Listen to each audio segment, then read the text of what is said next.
everybody. Welcome into our latest episode of In the Know with STLCO. I'm Elizabeth Isley, and I am joined today by Paul Kreidler, who is the Director of Performance Management and Budget, which to your average person means budget director for the layman's term. So we are here to talk about information on the county's budget and share some exciting information on a budget simulation tool that's going to allow residents to experience what it's like to balance competing needs with limited funding. So first, I want to thank Paul for joining us today. And Paul, introduce us to yourself, how long you've been with the county, what you do. Thanks, Elizabeth. I'm happy to be here. Again, I'm Paul Kreidler. I'm the Director of Performance Management and Budget. I've been with the county for almost 16 years, and I started as the Budget Director. And then in 2019, my portfolio changed to also encompass performance management duties and open data duties. So now it's the longer Director of Performance Management and Budget. Before St. Louis County, I spent 12 years in Illinois state government, all in budget capacity, starting in the governor's budget office and then ending up in the Department of Commerce and Economic Opportunity as their budget director. So you love budgets. I live budgets. I went to school for budgets. I think about budgets all day long. I've been known to do math in the shower, on the shower door. So, yep, this is what I've trained for my whole life. Gotcha. So will you walk us through the budget process? What happens? What is it? What are the important days, milestones, things like that? Sure. Well, the budget cycle happens every year and kind of follows the same general schedule, but we're on a January through December fiscal year. So we're always kind of thinking about last year, this year, and next year. So right now, for example, we're planning the 2024 budget and operating the 2023 budget at the same time. But in terms of developing next year's budget, we start in March and we set up our computerized infrastructure and get some information out to our departments for the next step, which is updating our revenue estimates. So we just finished that mid-month in May, and we've updated this year's revenue estimates and made revised projections for 5 years out. So our departments are looking at revenues that are specific to their business, and I'm estimating the countywide revenues, which the largest two are property and sales tax. So we've done our revenue estimates. We kick off our budgets with departments on June 1st, where we say, this is what we want you to give us in your budget request for the next year. And so those are instructions that could be a flat budget, budget plus or minus 1%, or what we're doing now is called a maintenance budget, which just says, tell us how much funding you need to keep doing the programs and services you're doing now. So they'll be working on that in June and July. Then they'll give those requests to my office. We'll go through and analyze those. And then we'll sit down with the county executives team to work through those budgets. And that process culminates at the end of September, where the county executive delivers his recommended budget to the council. So the charter requires the county executive to recommend a budget. And then the council, they are the ones who have the authority to appropriate or give us permission to spend. So the charter says 90 days before the start of the fiscal year, the budget is due. So we hand that over right around October 1st, and then the council's process takes over. And that includes a charter mandated public hearing where any interested person can come make comments on the budget. And they also hold department hearings with each department to walk through their budget requests and ask any questions that they might have. They finish their work typically by December 31st. If they don't, the charter actually has an interesting provision which says we get 1/12 of last year's budget every month until we have a budget. So we'll never be like the federal government where we shut down and send employees home for weeks at a time. Assuming the budget's passed, then January 1 starts the new fiscal year, and then the whole process repeats itself. So that's the budget cycle in a nutshell. I think to get back to your other question was, what do we fund? And I break down our services in 3 different buckets. First, there's the countywide services that are available to any resident. Examples there would be public health, parks and recreation, our jail as an example, and tax assessment. We also have services to the 1/3 of our county that's unincorporated, that's more like municipal level services, so policing.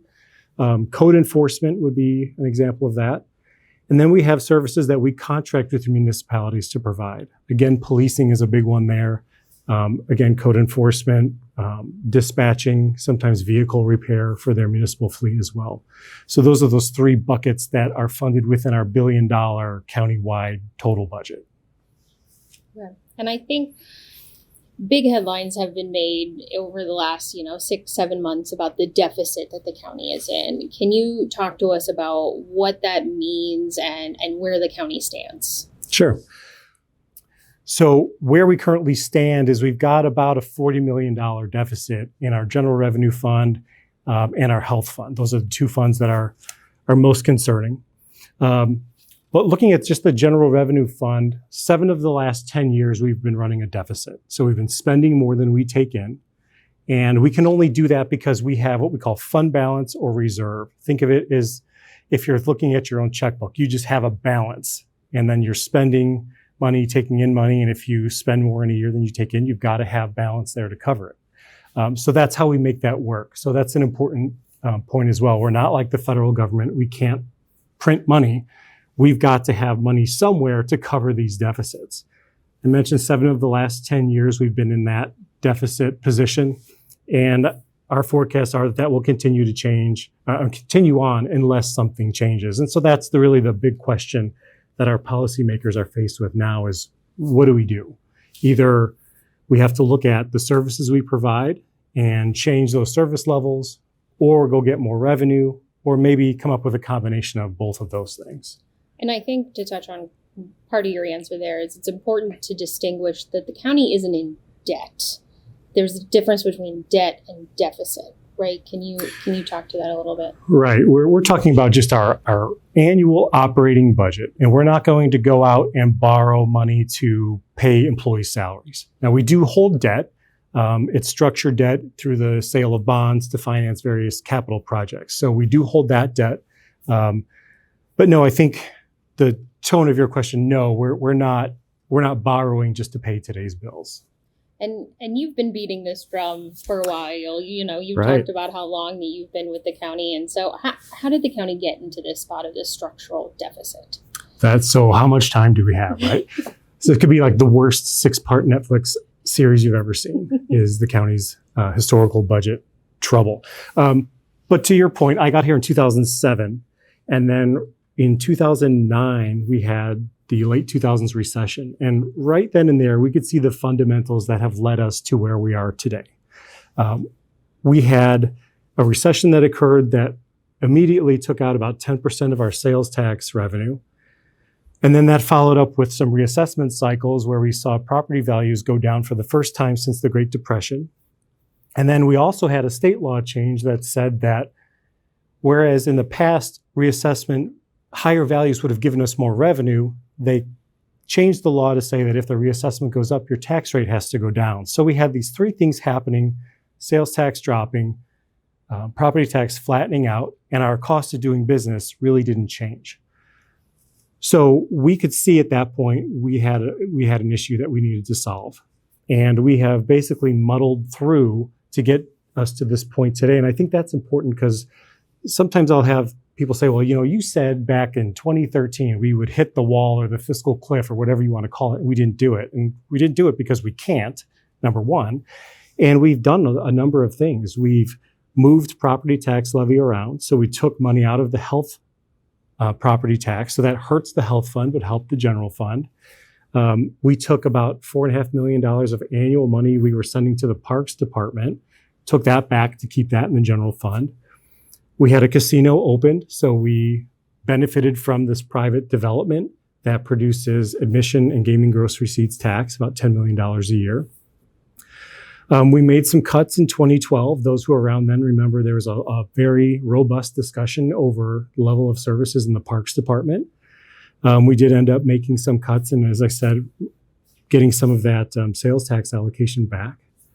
In 2017, we had the public safety sales tax come online, so that helped us a bit. People know that as Prop P. Yes, Prop P. And those funds are limited to public safety, so police and public safety departments.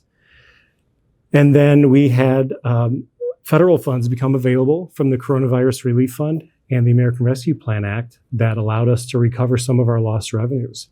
So on the revenue side, we took those proactive steps to keep us going. On the spending side, we deferred capital maintenance on our facilities, which we know will cost us more in the long run. We didn't replace capital equipment as frequently as we should have, so that increased short-term maintenance costs. And the biggest part was we didn't pay our employees. In the general revenue fund, staff is about 3/4 of every dollar we spend, those staff costs. It is our employees who deliver our services. So that's really the most valuable input we have in our operations. So 7 of the 10 years between 2009 and 2018, we froze pay. And that's really coming back to get us now because our salaries are below market. We're having trouble attracting and retaining staff. And so all of those things are combining to put us where we are. So they allowed us to muddle through, but now our deficits are bigger, our operational challenges are bigger, and we're at the point now where I don't think there's going to be another pot of money to just fall into our laps. So we've got to make some structural changes. And that sounded pretty bleak. I mean, we're going to talk a little bit more about this simulation where folks will actually get an opportunity to say, well, this is what's important to me. But I think it's really, I think if we stop right here for a second and say, this is money that is funding fixing potholes. This is providing police and public safety. These are things that residents rely upon and maybe don't think about how they're funded. And again, I just like to circle back to what you talked about earlier about the taxes that are coming into St. Louis County, that while you write your check at the end of the year, about 5% of that is what funds that county government piece. And so just really important to remind folks of that, because things keep going up in cost. And Right. Yeah, when I talk to folks in the community, they're always surprised to learn that because they just think, oh, it just goes to the county. And then the other fact that they're surprised to learn is it was 1984 was the last time we increased the county's property tax rate. So while the individual citizens bill has been going up, those funds have not been coming to the county. There's been 56% growth over that time in school district and municipal tax rates. So really that's what's driving your tax bill. The county piece is pretty small. And we were able to rely on sales tax growth and assessed value growth to carry us through those years. But then when I go back and look at 2009, that's really where the environment changed and things have leveled out. And now we are having to deal with our inconsistent view between what we pay for government and the services we receive. Is it bleak? I think that's subjective, but I mean, the math is clear. We're spending more than we're taking in. And as I mentioned, that's the challenge. I think the council and the administration are well aware of that challenge and looking at how to solve that problem. and so the way that they're looking at ideas for that is this budget simulation that you can find on the county's homepage. It's up right now. Your team put together this great information that's in this simulation tool. What do you hope residents learn while using this simulation? Because you have the opportunity to say, I would like to increase revenues this way, or I would like to see spending decrease this way, or you could, like you said earlier, do a combination of the both of the two. What do you hope residents learn from this? Yeah, I think, while my team put the data together, this was certainly led by the county executive's office, you included, to push us to get this done. And so I think it is a good tool. It's really a kind of a two-way communication tool is the way I view it. I think we're going to get a lot of value from putting these decisions in the hands of our residents so that they can see the difficult choices that have to be made. So within the simulation, you can decide, I want more services in this department or less. It'll give you some context around that decision. And then on the revenue side, you can change move the dial on property tax, for example, and it'll tell you, the impact to the average home.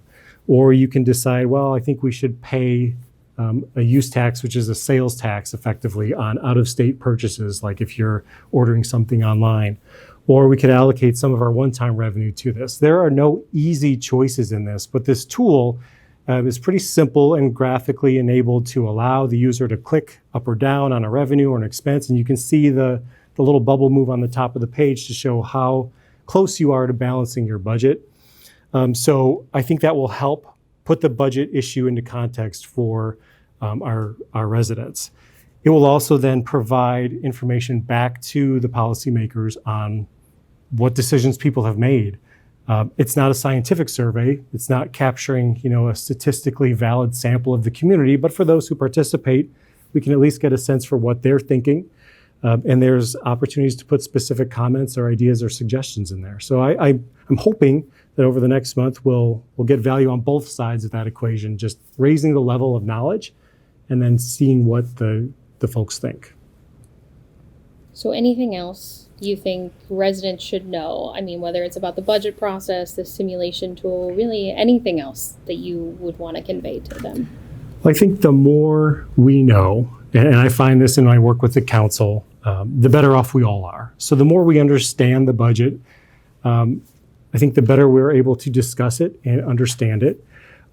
Our budget documents are available. We have, it's a big book, but we have two. One is just a collection of lines and numbers, and one tries to explain in narrative fashion what our departments are doing and what our financial plan looks like. And that's available on our website. And so I would encourage anyone to go take a look at that, even if it's just the executive summary piece. We're happy to answer questions that we get from our residents. So we have an email box. It's pmb@stlewiscountymo.gov. And we respond to questions pretty quickly. We also are tasked with providing data. So we're trying to produce as much data and make that available to our residents as possible. So some good examples there are our open finance site, which will allow residents to look at revenues, spending, even look up specific vendor payments. So I want to know how much the county paid to vendor ABC. They could look that up, or they could look up detailed information on employee payroll. But we're also building out other dashboards that have been requested or we think might be useful. We have one for our American Rescue Plan Act funds. We've built some out for overtime spending, which was a big topic of discussion with the council. Our vacancy dashboard, turnover dashboard. So we're trying to put data out there that if the residents want to take that deep dive, they can look at our dashboards, manipulate them, download the data, do their own analysis. So if there's information that folks would like to have, they could certainly send us an email or give us a call, and we can see if we can produce that information for them. Or if they have any questions, again, just that pmb@stlewiscountymo.gov. And I'll brag on you all for a little bit too, because your budget documents win awards from the finance officers, and the Open Data Initiative was just recognized by the National Association of Counties as an achievement awardee. So some great work happening out of your department. So congratulations. So thank you for joining me. And I want to take this time to say that we are taking this budget show on the road. We're going to have 4 town halls throughout the month of June, where we will explain the budget process, walk it through residents through a little bit more detail of what we kind of touched on today. Maybe that 6-part, not quite the 6-part Netflix documentary, but close to it. But we'll also help residents walk through the simulation. So the first town hall is this Thursday, June 8th at 6:30 at the Florissant Valley Library branch. But you don't have to wait until those town halls to fill out the simulation. You can find that budget simulation and the dates for the other 3 town halls on the county's website, stlewiscountymo.gov.